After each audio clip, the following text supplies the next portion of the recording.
ಬರಗಾಲದಲ್ಲಿ ದೇಶದಲ್ಲಿ 100 ವರ್ಷದ ನಂತರ ಕಳೆದ ವರ್ಷ ದೊಡ್ಡ ಬರಗಾಲ ಆಯಿತು.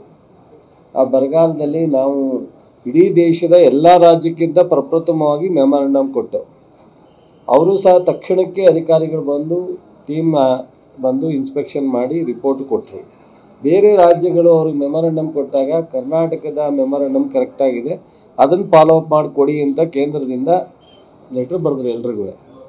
ಇಷ್ಟು ನಾವು ಕಾನೂನುಬದ್ಧವಾಗಿ ರಚನಾತ್ಮಕವಾಗಿ ಒಂದು ಮೆಮೊರಂಡಮ್ ಕೊಟ್ಟರೆ ಕನಿಷ್ಠ ಅವ್ರ ಹಣ ಎಷ್ಟು ಕೊಟ್ಟರು ಅಥವಾ ಕೊಡಲಿಲ್ಲ ತಿರಸ್ಕರಿಸಿದ್ರು ಸೆಕೆಂಡ್ರಿ.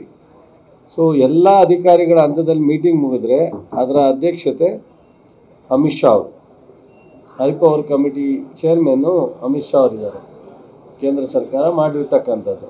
ಆ ಒಂದು ಮೀಟಿಂಗ್ನು ಕಂಡಕ್ಟ್ ಮಾಡಲಿಲ್ಲ ಅವರು, ಕೊನೆಗೆ ಚುನಾವಣೆ ಡಿಕ್ಲೇರ್ ಆಯಿತು. ನಾವು ಸುಪ್ರೀಂ ಕೋರ್ಟ್ ಮೆಟ್ಲತ್ತು, ಸುಪ್ರೀಂ ಕೋರ್ಟು ಅವರಿಗೆ ಡೈರೆಕ್ಷನ್ ಕೊಡ್ತು. 3,454 ಕೋಟಿ ಸುಪ್ರೀಂ ಕೋರ್ಟ್ ಡೈರೆಕ್ಷನ್ ಪ್ರಕಾರ ಮಾಡಿದ್ರು. ಕರ್ನಾಟಕ ರಾಜ್ಯ ಜನ ಅಥವಾ ಅವರ ಅಂಗಪಕ್ಷಗಳು ಜನತಾದಳ BJP ಏನು ರಿಯಾಕ್ಷನ್? ಇದು ಸತ್ಯನ ಇಲ್ವ?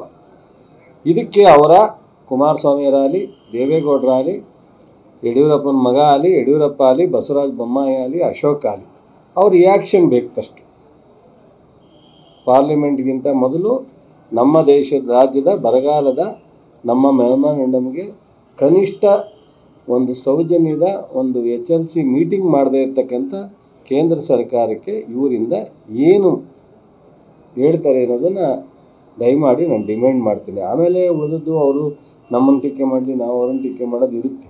ಈ ರಾಜ್ಯ ಅಂದಾಗ BJP ಬೇರೆ ಇಲ್ಲ, ಜನತಾದಳ ಬೇರೆ ಇಲ್ಲ, ಕಾಂಗ್ರೆಸ್ ಬೇರೆ ಇಲ್ಲ. ಇದು ರಾಜ್ಯದ ಜನ ಎಲ್ಲರನ್ನೂ ಮೀರಿದ್ದು ರಾಜ್ಯ ಫಸ್ಟು, ದೇಶ ಹೆಂಗೆ ಫಸ್ಟೋ ಹಾಗೆ ನಾವು ರಾಜ್ಯ ಇಲ್ಲಿಯ ಸಮಸ್ಯೆ ನಾವು ಜವಾಬ್ದಾರಿಯನ್ನು ನಿರ್ವಹಿಸಬೇಕಾಗುತ್ತೆ.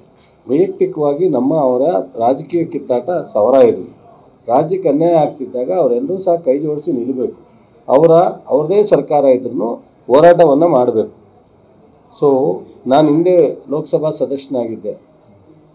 ನಮ್ಮ ತಮಿಳುನಾಡಿನ DMK ಅವರು ಮಂತ್ರಿ ಇದ್ದರು, ಮನಮೋಹನ್ ಸಿಂಗ್ ಅವ್ರ ಕಾಲದಲ್ಲಿ ಮಂತ್ರಿಗಳಿದ್ದರು. ಅವರ ರಾಜ್ಯಕ್ಕೆ ಯಾವುದೋ ಒಂದು ವಿಷಯದ ಸಮಸ್ಯೆ ಬಂದಾಗ ಮಂತ್ರಿಗಳು ಸೇರಿ ಪ್ರತಿಭಟನೆ ಮಾಡಿದ್ರು ಕೇಂದ್ರ ಸರ್ಕಾರದವರು, ನಮ್ಮ ರಾಜ್ಯಕ್ಕೆ ಅನ್ಯಾಯ ಆಗ್ತಿದೆ ಅಂತ. ಸೊ ಅಂಥದ್ದು ಒಂದು ನಿಲುವಿಲ್ಲದೆ ಇರ್ತಕ್ಕಂಥ BJPಗೆ, ನಿಲುವಿಲ್ಲದೆ ಇರ್ತಕ್ಕಂಥ ಜನತಾದಳಕ್ಕೆ ಈ ರಾಜ್ಯದ ಜನ ಏನು ಹೇಳಬೇಕು?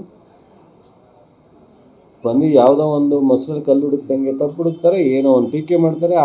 ನಮ್ಮ ಅಶೋಕ್ ಅವರು ವಿರೋಧ ಪಕ್ಷದ ನಾಯಕರು, ಶ್ಯಾಡೋ ಮುಖ್ಯಮಂತ್ರಿ, ಅವ್ರು ಏನು ಮಾತಿಗೆ ಅರ್ಥ ಆಯ್ತದೆ ಏನಿಲ್ಲ, ಈ ಥರದ್ದು ಮಾತಾಡ್ತಾರೆ. ಅದರಿಂದ ನಮಗೆ ಯಾವ ಕಾನೂನುಬದ್ಧವಾಗಿ ಒಕ್ಕೂಟದ ವ್ಯವಸ್ಥೆಯಲ್ಲಿ ಅವರು ನಮ್ಮ ಟ್ಯಾಕ್ಸನ್ನು ಕಟ್ಟುವಂಥದ್ದು.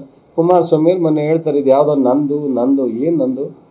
ನಮ್ದ ಅವ್ರದ ಎಲ್ಲ ಸರ್ಕಾರದ್ದು.